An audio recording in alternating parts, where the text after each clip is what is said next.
Hey, what's up guys? Hope you are doing great. Infinix never failed to launch a new smartphone every month. Today they are back with their new budget launch, INFINIX HOT 12. In this video, let's unbox and see my first impression on the device. As usual, let's not waste the time, we'll directly jump into the video. First, let's unbox the device. This is the box of INFINIX HOT 12. Let's remove the wrapper. On the front, they mentioned model name INFINIX HOT 12. Bottom, they highlighted that the phone comes with 50 megapixel camera. On the back, features and box contents are mentioned. Let's cut the seal and open the box. Let's take out the mobile and remove the wrapper. Let's remove the back sticker and turn on the phone. Next, on bottom we have one 18 watts charging brick and one micro USB cable, SIM ejector tool, user manual, warranty card, X-Club card, and finally one TPU case. First, let's talk about the design. The phone comes on unibody design and the back is completely made up of plastic, and it has two-tone multicolor design with stripes on the back. And the phone comes on 4 color variant. The one we have is exploratory blue, and the 3 more color variants are polar black, turquoise cyan, and 7-degree purple. Next, when it comes to bezels, the phone have really big bezels on both top and bottom, and it has water drop notch on the top. Overall, the design looks decent. We can't expect more on design from phones on this budget segment. Next, let's talk about the display. The phone comes with really large 6.82-inch HD plus IPS display with 90Hz refresh rate. The phone has adaptive refresh rate option, or you can choose either 60 or 90Hz. During our testing with 90Hz, we had some mild stutter and lag in between. But other than that, the 90Hz works really fine, and it's good to see that Infinix provide 90Hz display on this budget segment.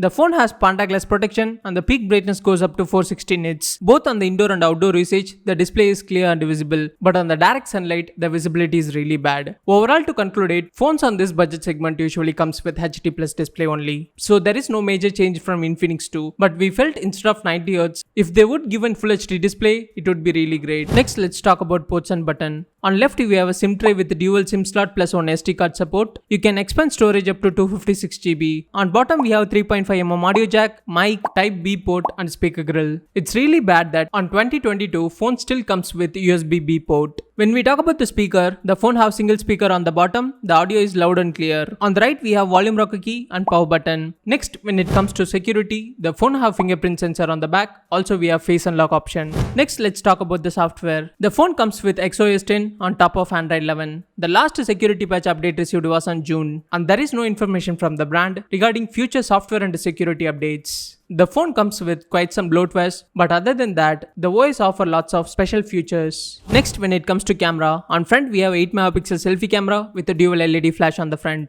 It's good to see that Infinix never failed to give their dual LED flash for their selfie cam. When it comes to video, on front you can record 1080p at 30 frames per second. On rear we have a triple camera setup, 50 megapixel main camera with Samsung sensor, plus 2 megapixel depth sensor and one AI lens. When it comes to video, on rear you can record max 1080p at 30 frames per second. Overall, it's a decent camera. You can't expect some high level performance from the 50 megapixel sensor since it's a budget phone. Next, let's talk about battery and charging. The phone comes with 6000 mAh battery. Also, you'll get 18 watts fast charging adapter on the box. During our testing, on a normal usage, we got more than 1.5 days of battery life. Also, it's good to see phones under 10K have 18 watts fast charging support. But as I already said, the major negative we felt is the phone launched with USB B port even on 2022. Other than that, the phone have really good battery life. Also, it comes with OTG support. Next, when it comes to processor, the phone comes with MediaTek Helio G37 12nm octa-core processor. Also, the phone has 180Hz touch sampling rate. The phone performs really good on both day-to-day tasks and some mild gaming. But if you are expect to do some heavy task or gaming on this phone, this won't work out for you. Next, when it comes to RAM and storage, the phone comes with 4GB LPDDR RAM and 64GB internal storage. Also, we have extended RAM option. You can expand up to 3GB. Next, when it comes to price, the 464GB variant is priced for 9,500.